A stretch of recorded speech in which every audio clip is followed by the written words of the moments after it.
સુરતના પાલુમરા બ્રિજ પર મોડી રાત્રે ભયાનક અકસ્માત સર્જાયો હતો। જાણીતા ડોક્ટરની કાર બેકાબુ બની લાઇન બંધ ઉભેલી વાહનોને અડફેટ લીધી હતી। અકસ્માતમાં ટેમ્પો અને 3 બાઇક સહિત 5 લોકોને ઈજાગ્રસ્ત પણ થયા છે। ઘટનાની બાદ ઈજાગ્રસ્તોને રોડ પર તરફડતા જોવા મળ્યા હોવાનું વિડીયો પણ સામે આવ્યો છે। વૈષ્ણવજન તો તેને કહીએ જે પીડ પરાઈ જાનાને રે। નમસ્કાર દર્શક મિત્રો, આપ જોઈ રહ્યા છો નવજીવન ન્યૂઝ। હું છું સાર્થક પટેલ ને વાત કરીએ સુરતના પાલુમરા બ્રિજ પર 5 માર્ચની મોડી રાત્રે એક ગંભીર અકસ્માત સર્જાયો હતો। શહેરના એક ખાનગી હોસ્પિટલ ખાતે સંકળાયેલા જાણીતા તબીબ ડોક્ટર વિરલકાંત નીલકંઠ ચૌધરી જો કે પોતાની કાર પર કાબુ ગુમાવી લાઇન બંધ જે વાહનો છે તેને ટક્કર મારી અડફેટે લીધા હતા। મળતી માહિતી મુજબ આ અકસ્માત રાત્રે અંદાજે 11 વાગ્યાની આસપાસનો હતો।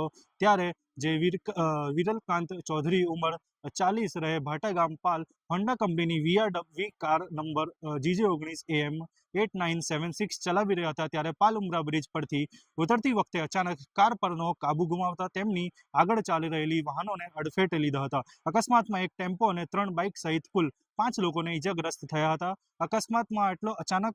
અકસ્માત જે છે તે એટલો અચાનક થયો કે ટેમ્પો અને બાઇક ચાલકો રોડ પર ફેંકાઈ ગયા હતા। ઈજાગ્રસ્તોમાં હિંમતભાઈ બોરિયા, ભાવિકાબેન ચુડાસમા, પારુલબેન રાઠોડ, મનીષાબેન રાઠોડ અને પ્રકાશસિંહનો સમાવેશ થાય છે।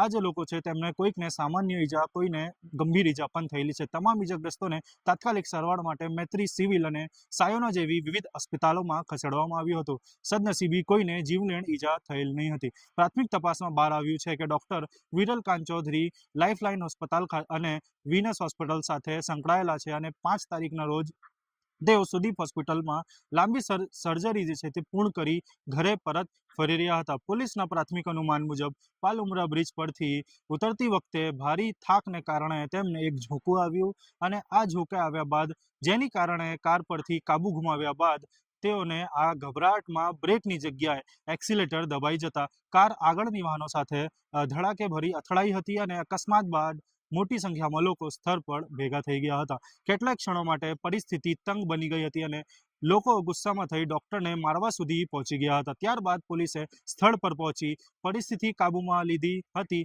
અને બીજી એક વાત સામે આવી છે કે જે સ્થળ પર તાત્કાલિક મોડી રાત્રે પાલ પોલીસ ઇન્સ્પેક્ટર પણ હાજર હતા અને પાલ પોલીસે અકસ્માત સર્જાનાર ડોક્ટરની અટકાયત કરી તેમને મેડિકલ તપાસ માટે મોકલ્યા હતા। પ્રાથમિક તપાસ મુજબ ડોક્ટર નશાની હાલતમાં ન હતો। પોલીસે અકસ્માતગ્રસ્ત કાર સહિત અન્ય વાહનોને કબજે કરી લીધી છે અને અકસ્માત અંગે વધુ તપાસ શરૂ કરી છે। તપાસના ભાગરૂપે પાલ પોલીસે બ્રિજ પર લગાવેલા સીસીટીવી ફૂટેજ એકત્રિત કરવાની પ્રક્રિયા પણ હાથ ધરી છે। સાથે સાથે ઈજાગ્રસ્ત નિવેદનો નોંધાવવામાં આવશે અને FSLની મદદથી ટેકનિકલ કારણસર અકસ્માત થાય તેની પણ તપાસ કરવામાં આવશે। આ સમગ્ર મામલે એસીપી અધિકારીએ શું કીધું, આવો સાંભળીએ। ગતરોજ રાતના આશરે 12 વાગ્યાની આસપાસ પાલ પોલીસ સ્ટેશનમાં પાલ ભાટા જે છે પાલુમરા બ્રિજને રહીને જે સિગ્નલ આવેલું છે ત્યાં એક અકસ્માતની ઘટના બનેલ છે।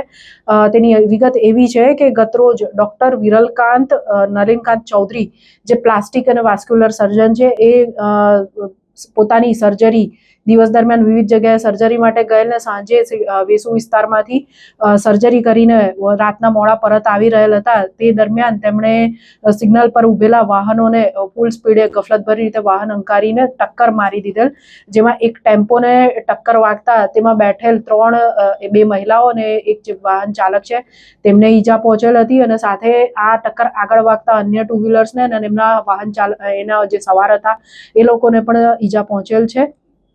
આ સમગ્ર મામલાની અંદર હાલ પોલીસ તપાસ ચાલુ કરવામાં આવી છે। પોલીસ દ્વારા જે એક્સિડન્ટ કરનાર ડોક્ટર વિરલકાંત છે તેમના બ્લડ સેમ્પલ્સ વગેરે પણ લેવામાં આવેલ છે અને આ જે સમગ્ર ઘટના બની છે એમાં 5 વ્યક્તિઓને ઈજા થયેલ છે।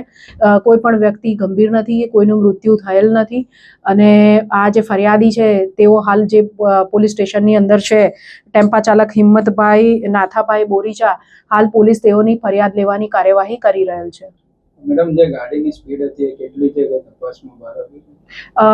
આજે ગાડીની સ્પીડ કેટલી હોય એ પોલીસ તપાસનો વિષય છે અને એમાં જનરલી પોલીસ દ્વારા આરટીઓનો અભિપ્રાય માંગવામાં આવતો હોય છે। એ FIR રજીસ્ટર્ડ થયા પછીની કાર્યવિધિ છે। હાલ એ વિશે કંઈ કહી શકાય એમ નથી। હાલમાં પોલીસે બેદરકારીપૂર્વક વાહન ચલાવનાર સામે ગુનો નોંધવાની કાર્યવાહી પણ હાથ ધરી છે અને સમગ્ર ઘટના વધુ તપાસ ચાલી રહી છે. આવા જ વધુ સમાચાર માટે જોતા રહો નવજીવન ન્યૂઝ. સાર્થક પટેલ, સુરત.